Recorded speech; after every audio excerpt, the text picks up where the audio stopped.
Hi everyone, I hope your quarantine is going well and y'all are all staying safe during this time. Here's my case study about my friend Marcelo. Here's a picture of Marcelo. He actually goes to HBU, he just graduated, and he played golf for 4 years while he was there. Here's some biography about Marcelo. He is 22 years old. He was born and raised in Monterrey, Mexico with 2 other siblings. He went to a private Catholic school that was also a bilingual school, so he speaks English and Spanish, and like I said before, he plays Division I golf at HBU. Marcelo came to the United States to go to college at HBU, and he said that he didn't have much culture shock because he'd been to America a bunch of times, and his brother actually played golf at HBU as well, so he'd been on campus and he kind of knew what to expect. But the one thing that he still hasn't gotten used to is how people greet each other here. He said that in Mexico, people will give each other kisses on the cheek and be more physical than here in the U.S. So that's one thing he still hasn't gotten used to. Marcelo said that when he first got to America, he was very uncomfortable with his English and he was kind of like embarrassed about it. But he noticed that there's a lot of other people that speak Spanish in Texas, so he figured that all he had to do was give his best effort and people would try and understand him. Marcelo says that now he feels more comfortable and more proficient in English than he did when he first got here, but he still prefers to speak Spanish if he can. Marcelo said that Spanish and English have a lot of similarities, especially in the naming of objects, but he said that working with verbs is sometimes confusing because you have to switch the place of a word in the sentence almost always, so that's something that still kind of trips him up in English. He also said that his English has positively impacted some of his Spanish conversations. For example, if he is telling a story or having a conversation and he thinks that an English word is more expressive or meaningful, then he'll use that word just to get his point across and to help the person he's talking to understand just how important this one thing might be. So now we're going to get into a little bit of Marcelo's education. So his parents are the ones that actually wanted him to learn English and go to a bilingual school because they spoke Spanish and English. And his parents wanted him to learn English because they said it opens opportunities throughout the whole world for him. And his major is international business, so I think that is something that's going to be very vital for him in the future. Marcelo started learning English at the age of 6 at his bilingual school, and he said all of his courses were in English, but Spanish class and history class were in Spanish. And like I said before, Marcelo's parents were the ones who initially wanted him to learn English, but as school went on, he decided to really focus in on it so he could go play golf in the United States. Marcelo said that he continued to develop his English to get better by talking to people, listening carefully when people are speaking English, and watching more TV shows and movies that were in English.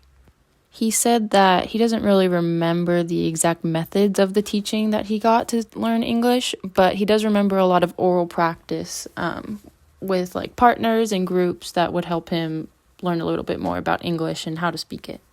Marcelo just received his degree in international business, and next fall he will actually be starting his MBA at HBU.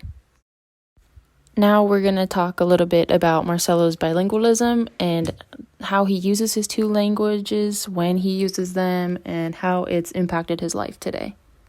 Marcelo says that he uses his 2 languages almost every day. He said that Spanish is his first language, so he loves to speak it and enjoy speaking it, but English is also very important to him because it's the universal language, and he thinks that many life opportunities include speaking English, and that's why he likes improving his every day. He said that when he's at home, he'll usually only speak Spanish, but when he's in Houston, most of the time he's speaking English, and he'll really only speak Spanish if he's on the phone with his parents or texting, or if he has some other friends that speak Spanish at HBU. Marcelo said that when he's at home, usually his family doesn't really speak English, but if they're having a conversation and one of his family members finds a word that's more expressive or meaningful, they will use that word because they think the English translation is more impactful than the Spanish translation. His parents don't put down the use of English in the house, but it's just not what they usually speak. Marcelo said that he feels very fortunate to be able to speak Spanish and English. He believes that English is a language that you must know, and Spanish is also very useful because it's the official language of many countries around the world. So he sees a lot of opportunity in being able to speak multiple languages. Some resources that Marcelo still uses to learn English are TV shows, movies in English, and sometimes he'll even go to his parents for questions, and he'll even go to his friends at HBU when he has a question about how you say something or why you say it or anything he's confused about in English.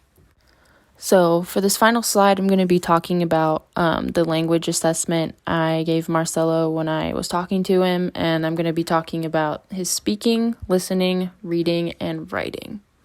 First, I'm going to be talking about Marcelo's speaking proficiency level, and I would put him at an advanced high. He's able to speak English really well with minimal mistakes. He does have a thick accent, so it can be kind of hard to understand him.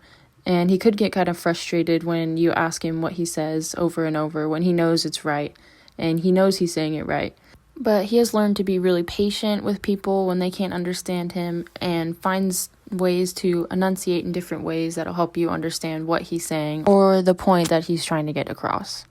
Overall, he's able to speak English really well, and he doesn't really take any pauses or make any mistakes, so this is why I put him at the advanced high level.